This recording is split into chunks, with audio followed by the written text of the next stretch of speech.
technical problems.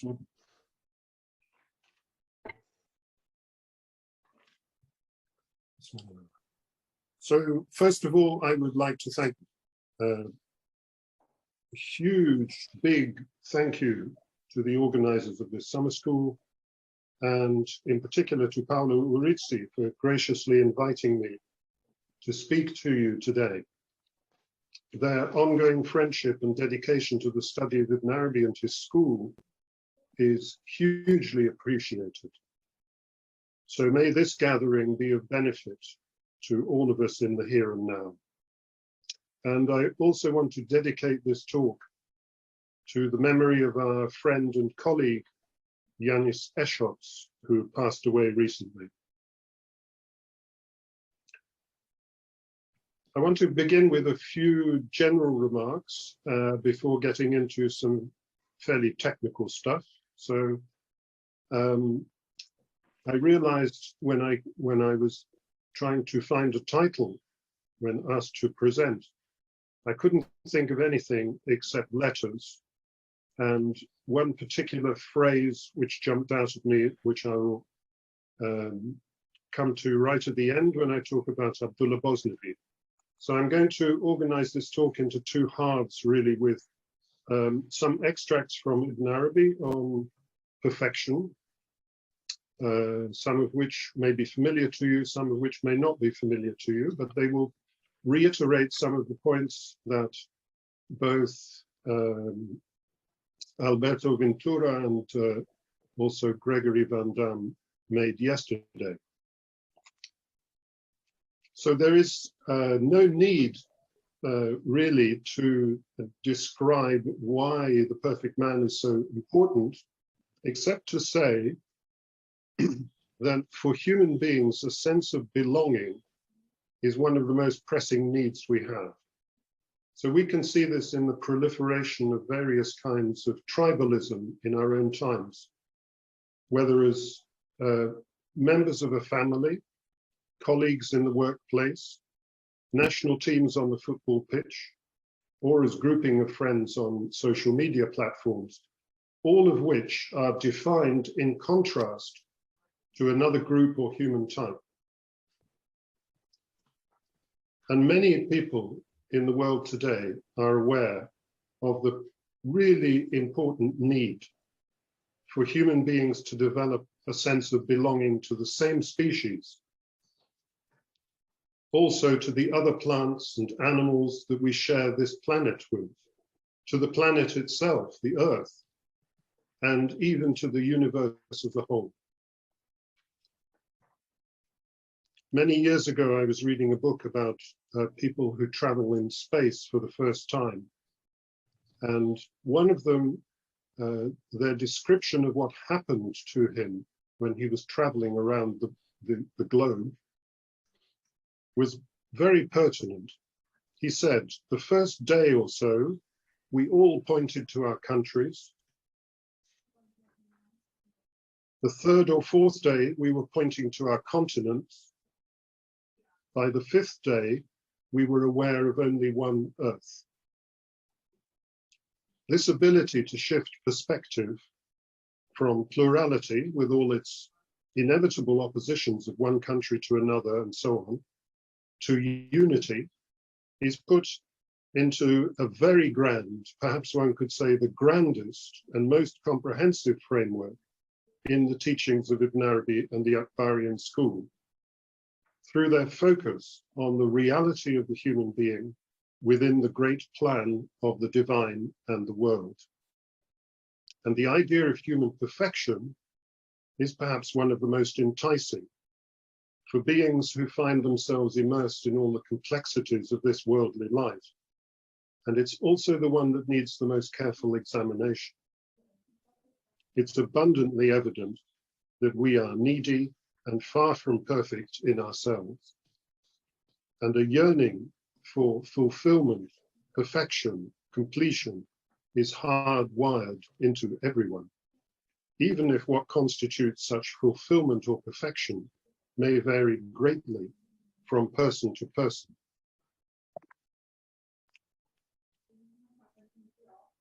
So I want to start with a passage actually that Gregory mentioned yesterday, which comes in the second volume of the Futuhat, where he's talking about Marifa, this very difficult word to translate. And he has a section which begins with a kind of definition of what Marifa means. He says, according to the people of the way, Marifa is mahajja. So I've translated this as a radiant path because it conveys the idea of al-mahajjat al-bayda, which is one of the technical terms in the Akbarian school. So direct knowledge, Marifa, as a radiant path is where I want to begin. And Ibn Arabi first of all says that this knowledge is not authentic for anyone unless they recognize and know things, Arafa, through their own self-nature, that. So I'm translating things a little bit differently to what you're used to maybe, but for deliberate reasons, which we may talk about later if you wish. Knowledge is not authentic for anyone unless they recognize and know things through their own self-nature. Everyone who knows things through something extra to their own self-nature is an imitator. Well, that puts us all in a certain kind of boat. First of all, this translation problem I wanted to focus on. How do we translate Marifa, which has particular connotations in the Arabic? Some translators have gone for gnosis, with all its associations in the English language and European languages, which is problematic because it comes from a different tradition. Can we say cognition in some way, or recognition, some people would say, recognizing, direct knowledge, experiential knowledge, as Gregory mentioned yesterday. As a shorthand, I'm going to call it direct knowledge, in the hope that all of you already have some sense of what this means and in what way you are not an imitator. So with this proviso in mind, I want to begin this exploration of the ideas of perfection and universality with what Ibn Arabi describes as the first Marifa, which is the knowledge of the realities, by which he means the divine names. So he writes, the essence, the Ein, is one, and the property many. This is why spirits and forms are of various kinds. The real, al-Haq, is the root of being, he who is the one and unique that does not admit number. So basic first principle. Even if he's one in essence, he's also named as the living and the self-subsisting, al-Hayy al-Qayyum, the mighty, the self-exalted, the restorer, al-Aziz al-Mutakabbir, al-Jabbar, and so on, up to 99 names, due to a single essence and its many properties. So the important thing here is the single essence and its many properties. We will come back to some of the thoughts in this in a little while. But it's within this context that I wanted to look at the ideas of perfection and universality in Ibn Arabi and Bosnia. The doctrine or realization of the universal or perfect human, al-insan al-kamil, can be considered the most essential, but also the most subtle of all his teachings, because it lies at the heart of individual and universal perfection or completion. It's very interesting that long ago, Titus Burckhardt should have chosen the title de l'homme universel, of the universal man, for his translation of Gili's Al-Insan al-Kamil in 1953, so almost 50 years ago.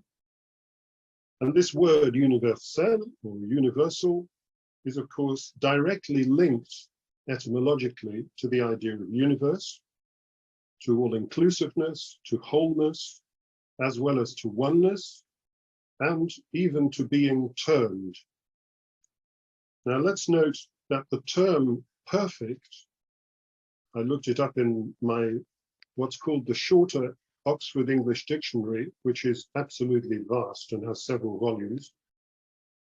So the OED, the Oxford English Dictionary, has something like 15 different significations for the word perfect, depending on which arena of life we're talking about. For example, in general terms, thoroughly formed or completed in terms of legal acts or offspring, fully accomplished in terms of skill or expertise. In technical senses, it's applied to numbers, to music, and so on. The most significant for our purpose is in the state of complete excellence, free from any flaw or imperfection, of supreme moral excellence. And as Alberto pointed out yesterday, this moral excellence is not good enough for Ibn Arabi. But we need to add to such a distinction something about human perfection and divine perfection, and the fact that that has practical application at every level. And I thought I would just bring in the saying of Jesus, which is well known: love your enemies, be ye therefore perfect, even as your Father who is in heaven is perfect. So this Semitic tradition is quite clear that there is an imitation, as it were, be ye perfect. Imitate the perfection of the divine, because the perfection of the divine already exists. I'll come back to this point a bit later. So what about the word universal? Again, in the Oxford English Dictionary, we have many, many meanings. The ones that probably we should look at are including the whole of something, prevalent over all, and that which is predicated of all the individuals in a class or genus. Of course, in scholastic philosophy, the universal became a matter of great debate. And there were some translators who would translate, like Reynold Nicholson in the early 20th century, would translate ideas of Ibn Arabi as things like the universal ideas. So these words have been current. The modern tendency in translation is to be a little more nuanced, and we'll come to that in a minute. So let's look and see, why did I start with Marifa? Is because, as Gregory mentioned, in this section on Marifa, Ibn Arabi gives 7 kinds of Marifa. For those of you who want to look this up, by the way, this is in chapter 177 of the Futuhat. He states that the knowledge of Marifa is actually composed of 7 direct ma'arif, direct Marifa. The first, as we've seen, is the knowledge of realities, of the divine names. The second is the knowledge of the tajalli al-haq, the self-revelation of the real in things. The third is the knowledge of the real's address to his servants in the language of revealed law. The fourth is the knowledge of perfection and imperfection in existence, and that's the one we're going to focus on. The fifth is the human being's knowledge of his soul in respect of his realities. The sixth is the knowledge of imagination, khayal, and whether it is conjoined, mutassil, or disjoined, munfasil. And the seventh is the knowledge of medicine, cures, and defects. So you might say, well, this is a very nice schema, but why has he done this? So let me just point out, the first 3 are knowledge to do with God alone, knowledge of the divine names, knowledge of the self-revelation of God, and knowledge of the real's address to his servants. The middle one, number 4, is the knowledge of perfection and imperfection in existence. The final three are all to do with the human being. Now, this might, for those of you who are alert, this will immediately evoke the Fatiha, where the first three verses are the praise of God.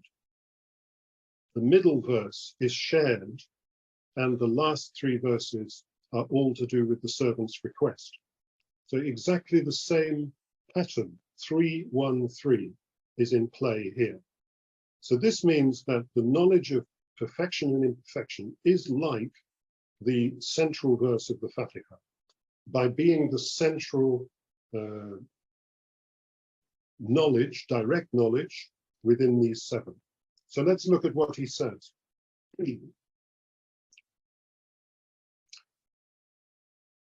Know that it is part of the perfection of existence that imperfection should exist within it. If this were not the case, then the perfection of existence would be lacking by virtue of the lack of imperfection in it. Exclamation mark. I think this is one of Ibn Arabi's lines that is actually quite humorous in a way. Very serious, but humorous. So how to translate Kamal? I put perfection and completion at the top because we always have to bear in mind these two aspects. It can denote a state of being without imperfection, or it can also denote a state of being complete, mature, and whole. Sometimes when that second meaning is uppermost, he uses the word tamam. But in this context, he's contrasting two terms, kamal and naqs. So I'm translating it, the naqs part as imperfection, but we could also say lack. Because imperfection is actually a lack of perfection that can only come to exist in a relative world as an apparent opposite to perfection. It plays no role in absolute terms, since it is an absence of something rather than a positive presence of something. Since presence is what is, then we can say that absence is a consequence of the relative projection of something present. So let me give you an example. We tend to think of darkness as something that exists, but actually darkness is a lack of light, and it's not something in itself opposed to light. In other words, the world, which we may describe as the relative projection of the divine presence, must include both presence and absence, perfection and imperfection.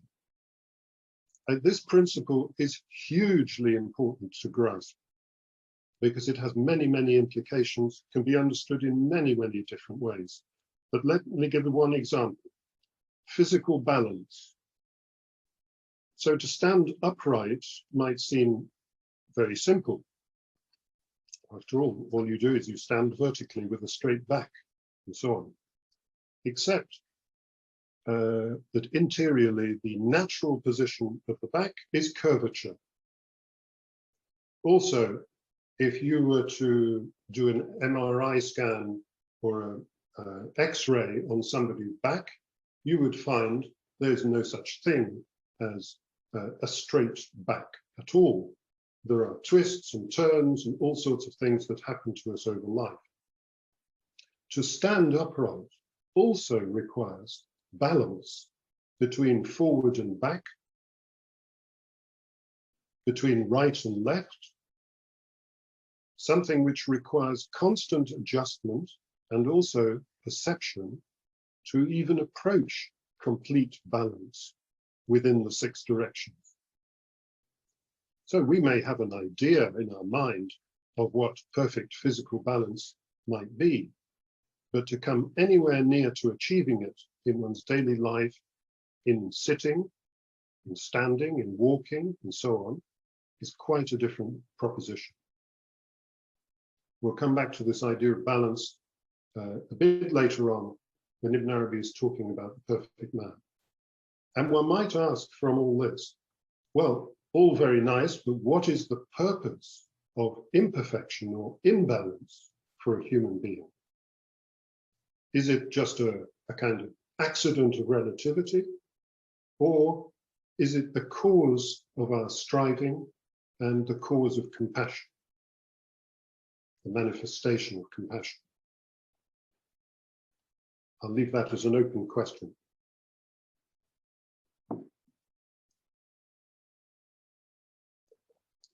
Concerning everything other than Allah, he goes on to say, God says, he gave everything its created nature, omitting nothing at all, such that he has given imperfection its created nature.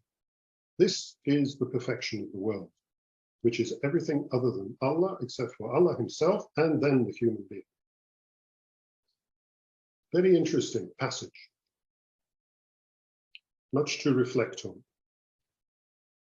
Perfection belongs to Allah because it is proper to him, while perfection belongs to the human being because he receives him or it, the perfection, fully.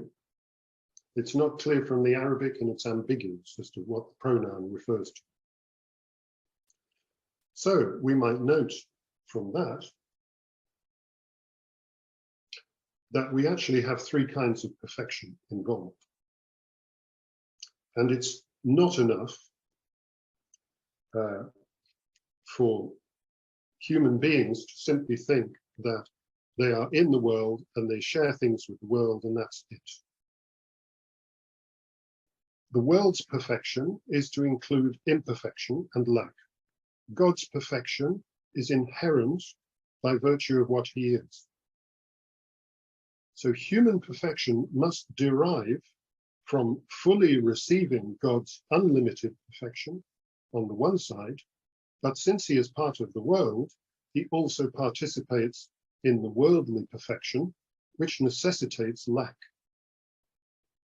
Therefore, Ibn Arabi concludes, not all human beings receive perfection, by definition.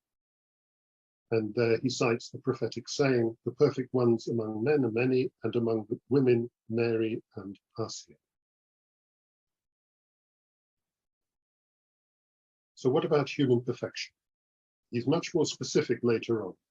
Through the human being, the universe is made perfect. This is what Gregory was talking about a great deal yesterday. But the human being is not made perfect through the universe.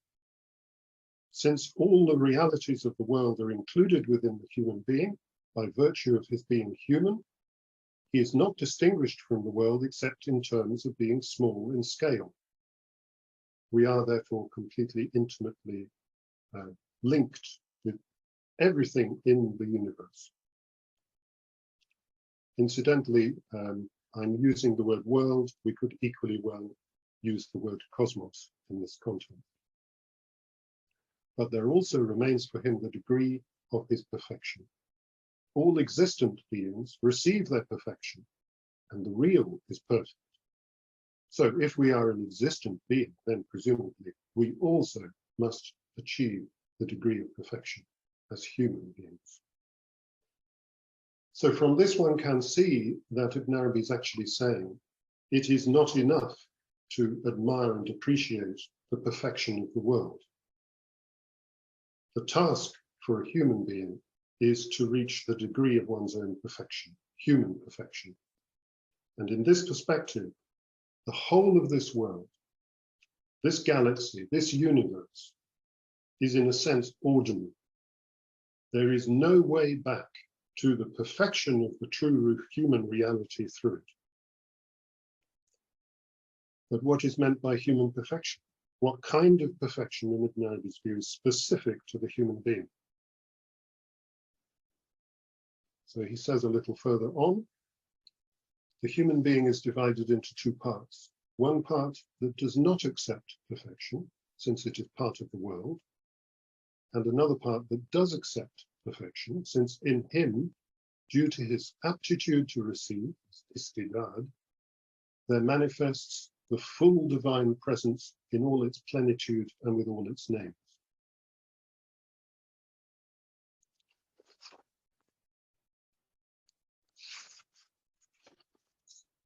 he goes on. So the perfection of the human being lies in this, and I put in brackets, complete aptitude, because it's implied, to receive this special self-revelation, this tajalli of the divine presence, and he manifests with the names of the real in all their polarities. So as we know, the names are in some sense opposites, first and last, manifest and hidden, and so on and so on. But the perfection of the human being is in this aptitude to receive this special self-revelation.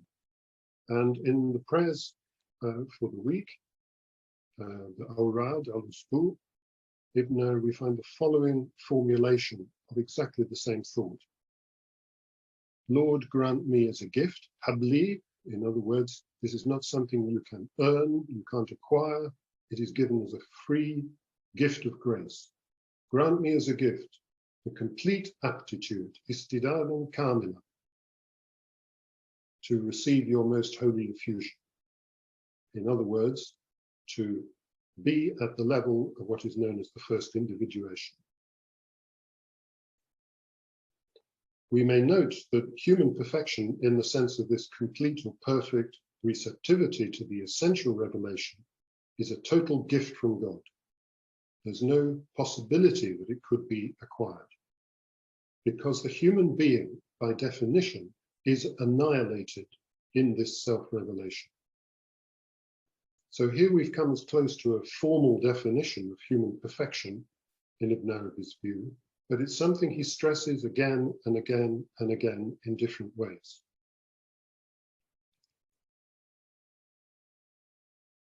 One example would be perfection means reaching and joining with the highest degree, and that is assuming the likeness of the source. Tashabbuh bil asl. Interesting that your question, Omar, right at the beginning was about this form, this ghostly form, which is here put into the context of the likeness, assuming the likeness. In another context, where Ibn Arabi is talking about the breath of the All-Compassionate, the Nafas ar-Rahman, which exhales the whole of creation, he's talking about the way the first human, Adam, was formed, created by the two hands. In that divine blowing is carried the knowledge of the divine names, which is not carried by the form of the intellect. As Gregory eloquently pointed out yesterday, the first intellect is already a creation. The human being emerges in the form of the real, ala surat al-haq. In him, the ruling property of the breath comes to an end, since there is nothing more perfect than the form of the real and the abode of the world. This last phrase is very interesting. There is nothing more perfect than the form of the real and the abode of the world. The abode of the world meaning the place where the form of the real is manifest. He goes on to say, incidentally, just after this passage, that all of possible existence is therefore manifesting between light and dark, between nature and spirit, between seen and unseen, between veil and unveiling. In other words, as Gregory was pointing out yesterday, the full display of relativity actually comes about and reaches its highest degree in the human being.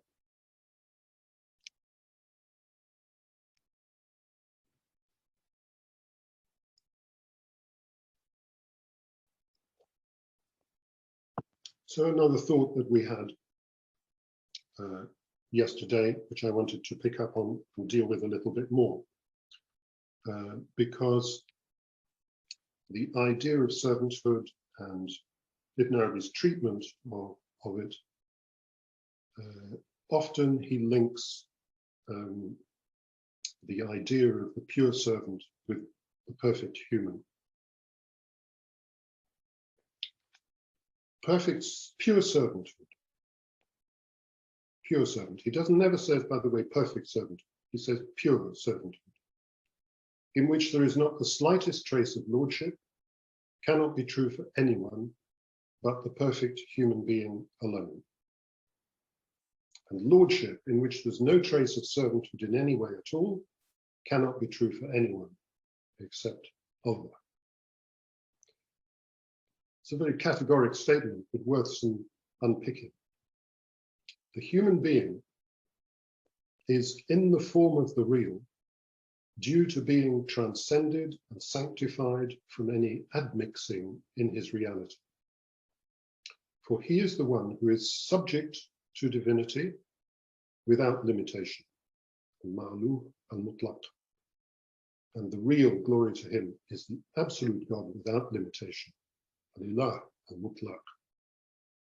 And Ibn Arabi is doing a wonderful thing here with ma'luh and ilah. Let me say a little bit about it.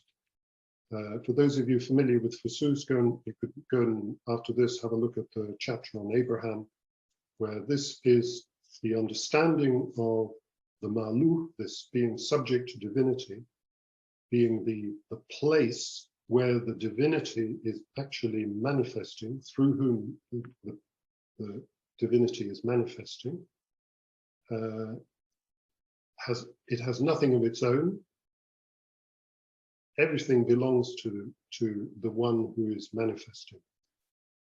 So here we have it's put in the context of the perfect human, whereas in the chapter on Abraham, it's described as a state of realization in the process of coming to the realization of the human being.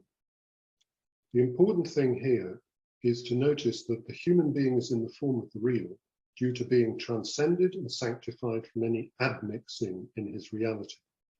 Well, I guess that normally human beings do not see themselves this way at all. They see all sorts of contradictions and all sorts of mixtures, and the real mixing is to do with lordship and servanthood. So we may be servant in one way, and yet we still remain in control and a lord in another. He goes on, the sole distinction between a perfect human and one who is not perfect lies in one subtle refinement, the raqiqa, that his servanthood has not a trace of lordship in it at all. So for the perfect human, they know exactly who they are. They know themselves as pure servant, and they know therefore who the divine is, who the Lord of all worlds is. So this phrase, Alhamdulillah Rabbil Alameen, is known in its entirety as the situation that exists. When the perfect human has this most elevated dignity, he is the I entity that is sought from the world. Al-Ain al-Maqsood. This is a phrase that Ibn Arabi uses time and time again. Now, Al-Ain, again, I'm translating as I entity because it has this double face.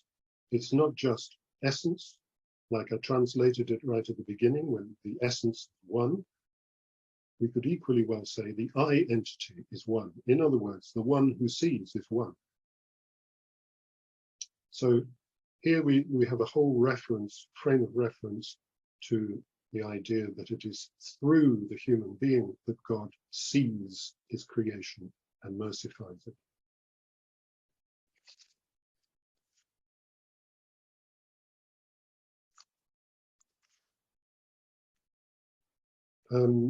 On the subject of the ma'luh, I just want to bring in Abdullah Bosnavi. I'll say a little bit more about him later, but in his commentary on the chapter on Abraham in this passage, he says something very, very interesting about the fact of knowing that we are the ones who depend on divinity, or we are the ones who are the place of the manifestation of divinity even. He says the realization of this meaning only happens for one who knows their self as annihilated in itself and in total need for existence from the God who is existent by his own being, and who knows the divinity from their ma'aluhiyya, from their dependency on the divine, and who is aided by God in being transferred from this station to the second station of unveiling, which is then described in the chapter.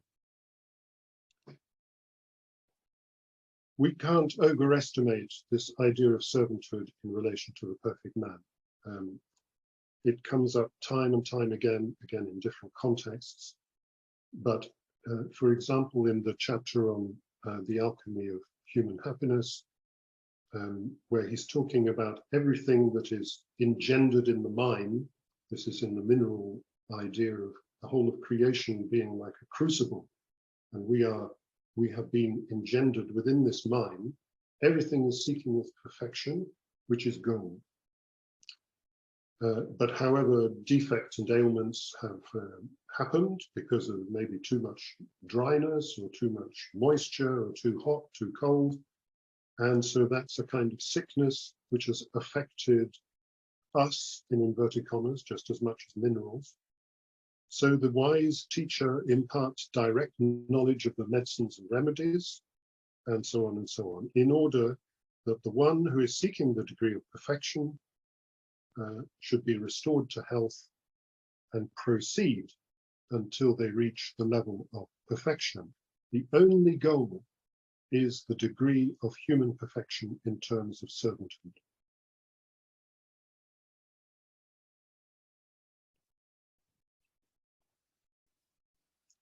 So let me bring in a slightly different angle, different imagery.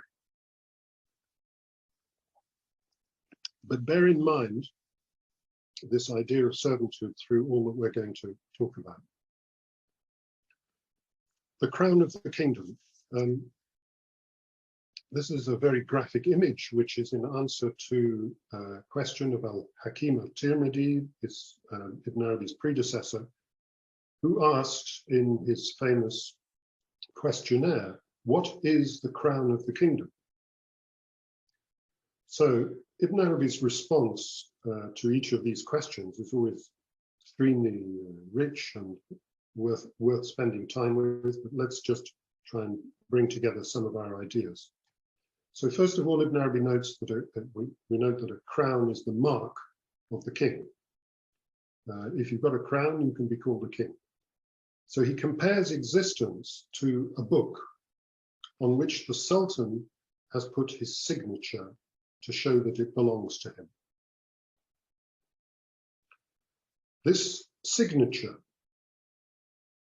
or crowning can only occur because everything in the book of existence is seen and known to belong to the Sultan, to God. So vision only occurs through the one who brings together all the realities. You only, in other words, know that this book really belongs to the Sultan when you've seen the inscription, understood who the Sultan is. You don't even have to have read the book in all its entirety, but you do, whatever you've read of it, you know that belongs to the Sultan. He does say, incidentally, that this idea of existence as a written book is only witnessed by those who are brought close, muqarrabun, and it's not known to those who are not brought close. So this is what he has to say about the perfect human being. The perfect human being who in himself indicates his Lord from the very beginning of his expression is the crown of the kingdom. No one else but the perfect human can be this. As the prophet said, God created Adam according to his form, and he is the first and the last, the manifest exterior and the hidden interior. So, in other words, the perfect man is bringing together all the realities. But why does he say, this little verse at the end, he is the first and the last, the manifest exterior and the hidden interior? Why has he put these two things together?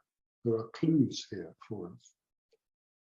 So it's amazing to me, because I had a quick check through the index of the Futuhat, how many times Ibn Arabi correlates the al-insan al-kamil with the form of God, Surat Allah, Surat al-Haq, or this phrase, ala suratihi, in his form, according to his form. So actually there are three ways we should understand this expression, at least three ways. First of all, that the perfect human is imago Dei. He is the image of God, of Allah, of the all-inclusive name that includes all the names. This is one understanding. We can also understand it, because Ibn Arabi uses the phrase a lot, as the form of al-Haq, the uncreated reality of all things. He is the form of the uncreated reality of all things. And that's often used in the context of al-Haq al-Makhluq bihi, the real through whom the creation takes place. Or, and the third one is here, but only elusively, according to his form, according to the form of the he, of the whom. So the form of the ha, permeating in all things. We'll come back to this, because this expression, he is the first and the last. Hu al-awwal wal-akhir. Who, he, does not say God is, it says he is. Again, this distinction is very important to understand. The divine perfection can only manifest in the composite world, or rakkab, since it includes the simple, but the simple does not include the composite. Well, this is an important idea, apparently thrown in very simple, but extremely important principle.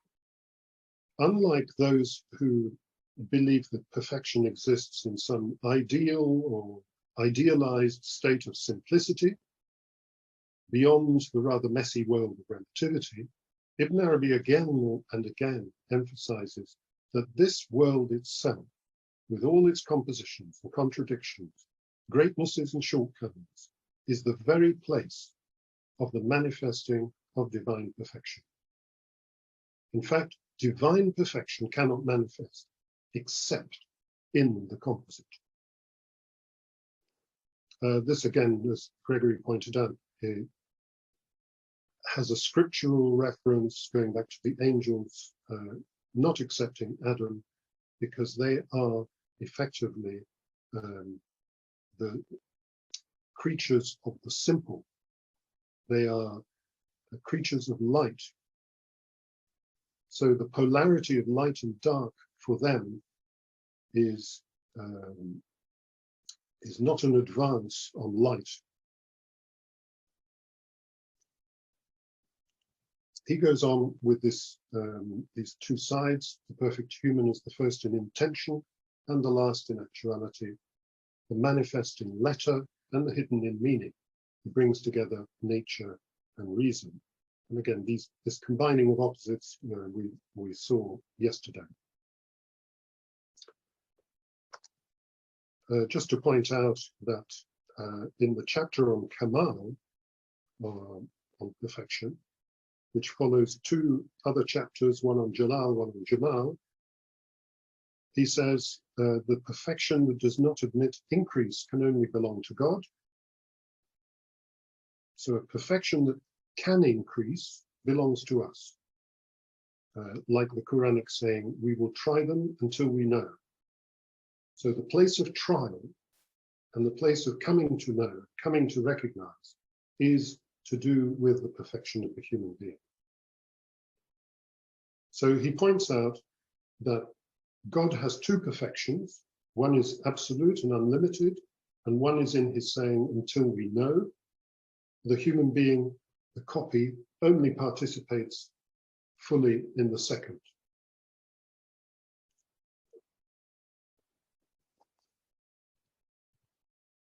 So let's come back to our idea of balance. Here's a nice little drawing from the Futuhat, which I'm grateful to Dunya for pointing out to me, and also to Eric Winkle, who called this the bucket, which is quite hilarious, or the shovel. We have, just to explain how this works, on the right-hand side of the picture, in the curve, is the name Allah. Then on the straight line, for those who don't read Arabic, we have Insan Kamil, perfect human being. And then we have top to bottom, Arwah, spirits, Amthal, images, Ijsam, bodies. Okay, nice little drawing. We can see here how the perfect human is between God and all forms. If we go back to the thing that I started with, the essence is one, the property is many. You can see where the manyness is coming out. It's coming out from the perfect human. It's not coming out from Allah, which is interesting. In fact, he kind of emphasizes it a bit with the big dot, which is right in the center of Allah. And in this particular passage, you can see that, that the universe is made perfect and complete through the human being in it. And this equitable balance is quite a curious, there's quite a curious imagery here of being between the unity on the one side and the plurality on the other, and being the combiner of both. And the perfect one does not allow anything to pass beyond its level. Right, now because this is the 5th edition of the summer school and it's taking place in the year 2021, I hope you'll permit me to introduce some reflections on the number 5 and what it indicates in Akbarian teaching. First of all, its shape in Arabic is a circle. And of course, other languages depict 5 in a very different way. The Chinese have 5 straight lines, one on top of each other. The Mayans had 1 straight line. The Egyptians had 5 sticks, and so on. But I'm just going to concentrate on Arabic because that's quite enough for today. Clearly, a circle designates wholeness, unity, and is only divisible in thought. And you'll have come across the idea of the circle of being, Dairat al-Wujud, the representation of the fact that Wujud, being, is one, is a whole, is unity. And since it includes interior and exterior existence, which we infer from the nature of our own consciousness, we can represent the circle as 2 semicircles divided by a line, above and below, spirit and form, etc., etc. The notional line in the middle is the barzakh that unites and separates. You can see on the top right a drawing done by Nasrullah Ruyani in the 15th century in Egypt, a completely unknown Akbarian, unfortunately, so I mention him here. Hope somebody will study his work in the future. This drawing has built on many, many things, just to say that he's using Ibn Arabi's exposition to show how the Fatiha is in the top half, and also in the bottom half, and the middle line is in the middle. He has the central line has Qaba Qawsayn, the joining of the 2 arcs, and so on and so on. Everything in Ibn Arabi is actually represented in this diagram, quite graphic. I don't have time to go into it, and I don't even want to. Somebody can study it more. I want to point out something important, which is kind of lost in a lot of the way we think about things today. First of all, we talk about centrality, and we don't think about that there are many kinds of centrality. So in the circle, which is the symbol of 5, there are 3 parts. The 3rd part is the line in the middle. is this barzakh. So what is the relationship between 3 and 5? Why is that important? Because 3 is the central number of 5. This is just pure mathematics. It was known to the Pythagoreans, this kind of stuff. And I'm going to talk a little bit about this centrality idea as we go through. So these are the ideas associated with the circle. Let's come on to the number 4, which a circle is divisible into quadrants, as you can see. The 4 strokes of the pen that indicate in the number, the Arabic number, it's almost like a circle which has been cracked open like an egg, symbolizing we have upper left now, we have upper right, we have lower left, we have lower right, and so on. This 4-ness of the circle is one of Ibn Arabi's more important teachings, directly related to a man in Granada, Abdullah al-Shakaz, who taught him about the 4 types or typologies of the human being that are mentioned in the Quran, the Rijal. So it comes from a prophetic hadith, but you can see that the basis of it is an intersection of the vertical and the horizontal. The hadith goes, every verse or sign, every ayah has an exterior, an interior, a limit, and a rising up, a matla. Bear in mind Gregory's talk yesterday and his mention of Kayseri's book. His commentary on Fusus begins with this word, matla. So how are we to understand it? Well, there are many, many ways of understanding. Let me leave that aside. On the right-hand side, we have a picture of a medieval wall. So there is outside the city, there is inside the city, but what defines those two is the limit, is the wall itself. On the wall, there are battlements which rise up.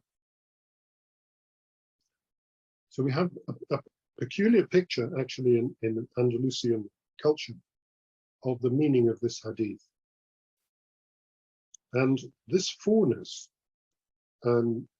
we can apply in many different ways. So first of all, by summing up the constituents of 4, we return to 10, which is 1.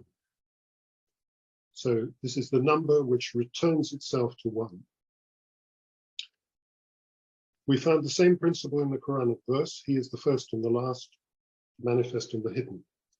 So in other words, if we put this in the 4 quadrants, we could say that if we started from top right, the first, bottom right, last.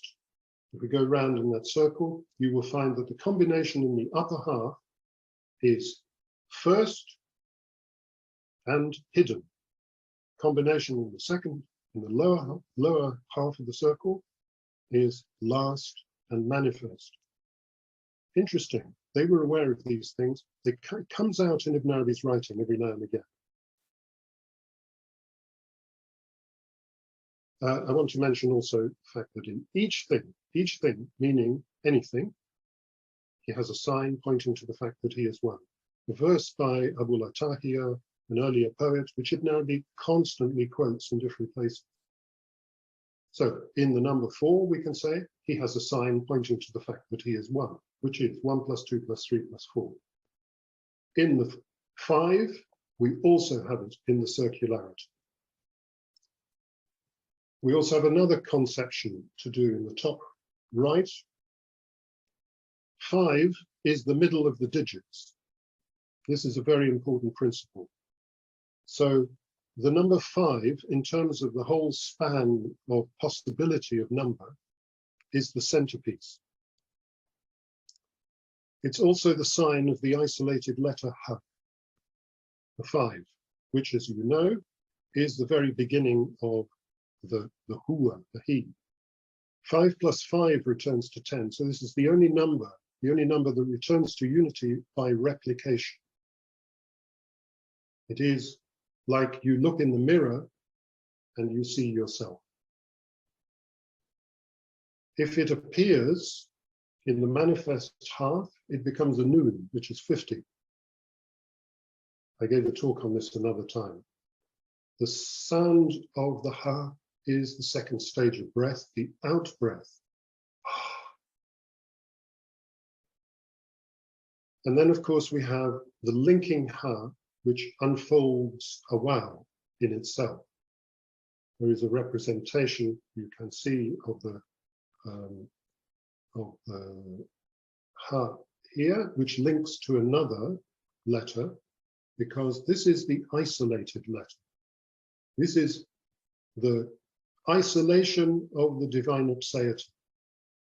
This one is the start of manifestation, but what does it contain?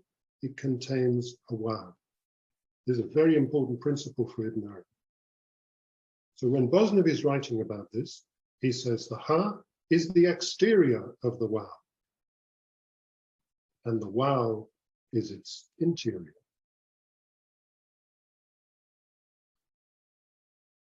I will carry on because there's much to say about all of these things, but you will not be surprised that we have now a linkage between 5, circularity, and the letter ha.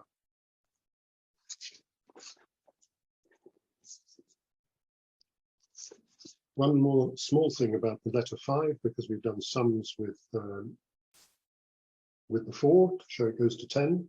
The 5 summing up comes to 15 and 6. So there is a special relationship between the 5 and the 6, which Ibn Arabi plays with. And of course, these are the numbers of the ha and the wow of huwa, of the he. So that brings me, I'm going to jump a little bit because a lot of this is summarized in one particular couplet in the blessing prayer of infusion of Salat al-Fayziyah, attributed to Ibn Arabi, but which Pablo Beneto and myself have been working on for over a year and are now more than convinced is actually by Abdullah Bosnavi. We have many reasons for saying so. I'm not going to go into that now, but this is couplet 5. So I thought it would be good to show you some of the linkages which are going on in the Akbarian tradition. And here we have the Arabic, Sir al-Huwiyya al-Lati fi kulli shay'in sariya. They're all rhyming couplets. They all have a certain form to do with 5-ness anyway. The last letter here, the ha of the rhyme, value 5.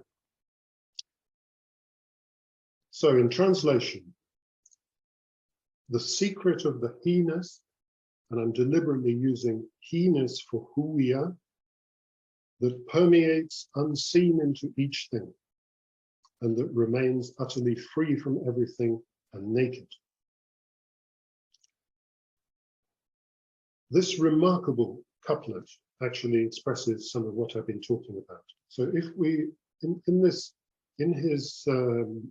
these prayers, which is a prayer of blessing on the Prophet, or the reality of the Prophet, the reality of the human being, in other words, on the Insan al-Kamil. Here, the Insan al-Kamil is described as the secret of the he-ness. Not the he-ness itself, but the secret. So we can see it in one respect as the wow which is hidden within the ha. This is the ha that permeates into each thing. And the secret also necessarily permeates into each thing. Unseen, because in the concept of the Sarayan, this is also Isra, happening at night, a journey at night. So this is penetrating into the unseen of everything, we could even write. Not only that, but this permeating unseen into everything is taking place within the circle of the first semicircle, the upper circle. This is in the spirit realm, in the realm of knowledge, in the divine knowledge. So in this realm, this is the Fayd al-Aqdas in technical terms, the most holy effusion, which takes place in God's knowledge. the secret of the He-ness is permeating into each thing in the Ghali. When it comes to the Shahada level, the level of visibility, at this level, the secret of the Huwiya remains utterly free from everything and naked. He is mujarrad. Some translators go for disengaged. It's not that he's disengaged. He's so fully engaged that he is free and naked. So in one respect, nothing in creation changes anything. I could talk the rest of the talk about this, but time is shorter. I want to get through to something about Abdullah Bosnavi, who I think is one of the great commentators on the Fusus and one of the surprisingly least known of the Akbarians, especially to an English audience at least. As I said, Pablo and I have been working on his writings for over a year as a consequence of working on that prayer and the blessing prayer. And let me give you a little background in case you don't know something about him. He was born in Bosnia, as is obvious from his Bosnavi idea. He went to Istanbul, Constantinople, at an early age to be educated and trained, probably as an imam. And then he became affiliated to the Bayrami Melani order and underwent his Sufi training in Bursa. And from the start, he seems to have been very drawn to the writings of Ibn Arabi and Sadruddin Konevi. And he wrote many works. I think I've counted up something like 40 or 50, in addition to his famous and very long Sharh Fusus al-Hikam. He was fluent in Ottoman Turkish, Persian, Arabic. Most of the works were written in Arabic. His commentary on the Fusus was written twice, once in Ottoman, once in Arabic. And he was buried in Konya next to the tomb of Sadruddin Konevi. His knowledge of what we could call arithmosophy, the wisdom of numbers and letter symbolism, what we might call, and so on, is quite extraordinary. So I wanted to give you a little taster of the prayer, which hopefully we will have published by the end of this year as patterns of contemplation. But first of all, his understanding of letters, because especially in the name Allah. So he's commenting, drawing on chapter 5 of Futhat. When the Alif of the compassionate breath, and Nafas ar-Rahmani, returns to its origin and is fully extended, it makes a full, all-embracing circle, and the shape of the Ha is like this. So we have seen the shape of the Ha as the circle, but here he's introducing the idea that the circle itself has come from the Alif. So the Alif, the movement of the Alif is creating the circle. This is why the Alif is connected in speech to the Ha in the name Allah, and the Ha appeared in all its fullness in the form of the Waw. The perfect human being, for whom the Waw is a symbolic allusion, becomes the secret of the unseen He-ness, Sir al-Huwiya al-Ghaibiyya. So the Huwiya's He-ness is in the unseen, and the perfect human being, becomes the secret of it, because the Waw brings together the special properties of all the letters. Likewise, the perfect human brings together the special properties of all the letters of divine realities and the letters of existential realities, and manifests with them.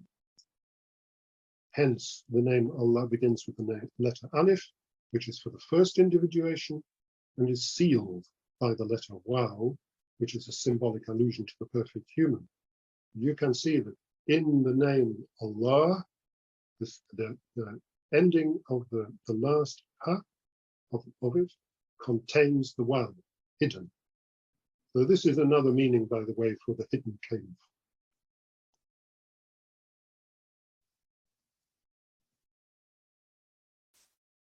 He also writes, the perfect human is the place of manifestation of the name Allah. Notice not just like Adam was taught all the names. No, he is the place of manifestation of the name Allah, its secret and its meaning. He is thus the secret of the divine He is. By him is sealed the compassionate breath and the revelation of creative being. So let's return to our shovel picture for a minute. And just, I want to give you a picture, a quick picture. This comes from the introduction to his commentary, which is very interesting because he, in a way, is basing it on Kayseri. He has 12 principles, but whereas Kayseri has 12 sections in his Muqaddimah, Fasl, Bosnavi has 12 Asl, principles, for the comprehension of the realities of this book and for explaining the spiritual meaning of its details. It's much more mystical than Kayseri, I think one can say without a shadow of a doubt, and therefore much more difficult in certain ways to read. In Principle 6, you will be unsurprised to hear, which is the number of the wow, he gives his explanation of being and the perfect human. So being is one. It possesses manifestation, which is the world, and non-manifestation, which is the names. It also possesses a uniting barzakh, which distinguishes between the world and the names, such that through it, manifestation is distinguished from non-manifestation and interior from exterior. This is the perfect human. We've come across these ideas before. Manifestation is thus a mirror to non-manifestation, and interior a mirror to exterior. The thing that distinguishes between the two by uniting and separating is a mirror to both manifestation and non-manifestation. Now, we've already got an extra idea.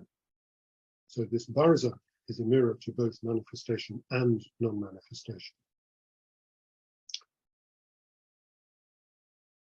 Then in a section of this Principle 6, he has a very interesting thing.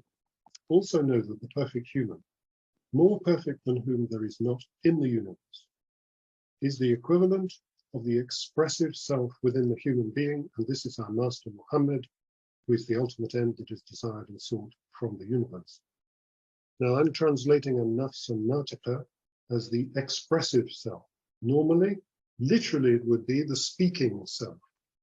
And many people would translate it scholastically or philosophically as the rational soul. This is not at all what the mystics like Abdullah Bosnavi understood by it. They understand this as the self that is in expression. That's why I say expressive self, in full expression. So this self which is in full expression is the same as the appearance of our Master Muhammad.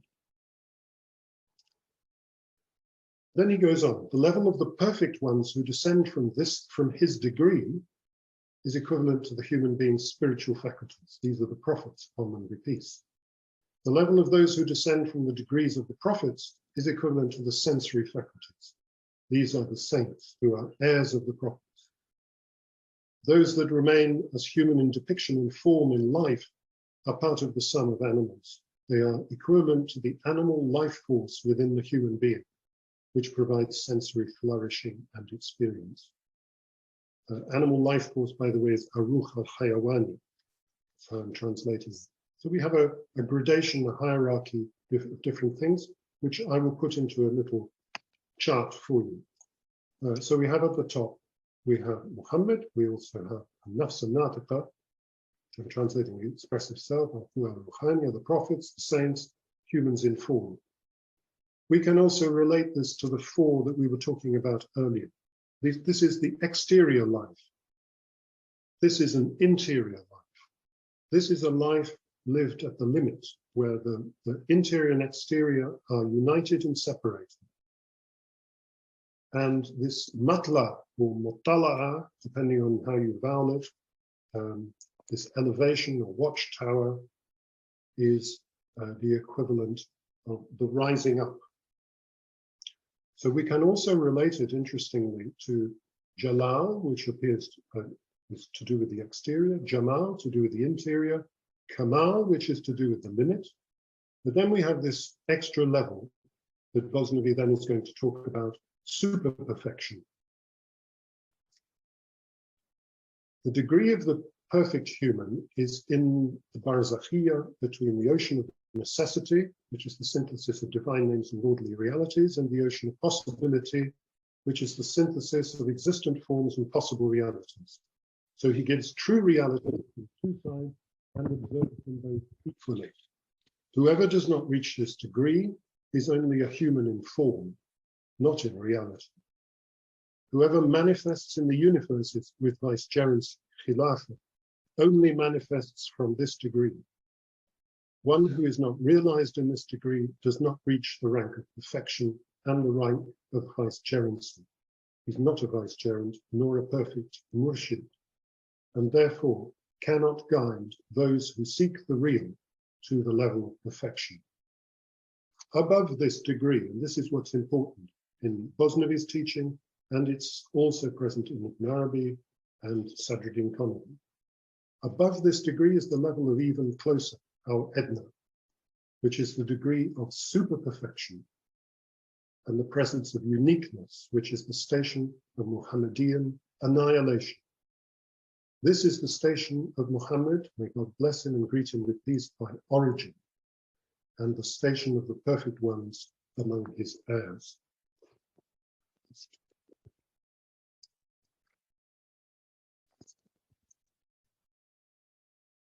The universe only became human through the existence of the human being who is at the level of the expressive self.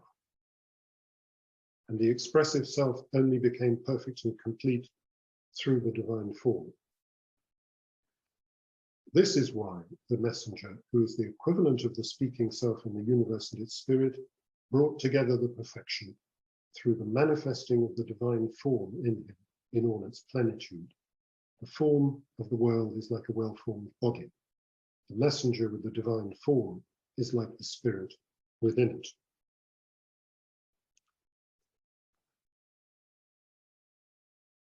So I want to complete, you've been very patient, it's been a long talk.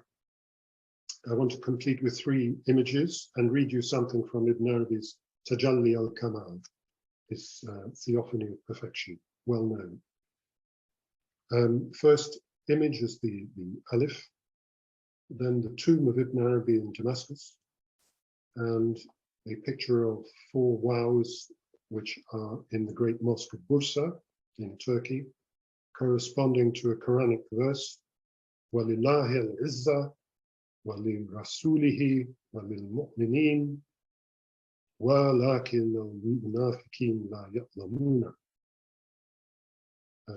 4 categories, and there is a wow between each of them. So from the point of view of Bosnavi, who is always sensitive to numbers,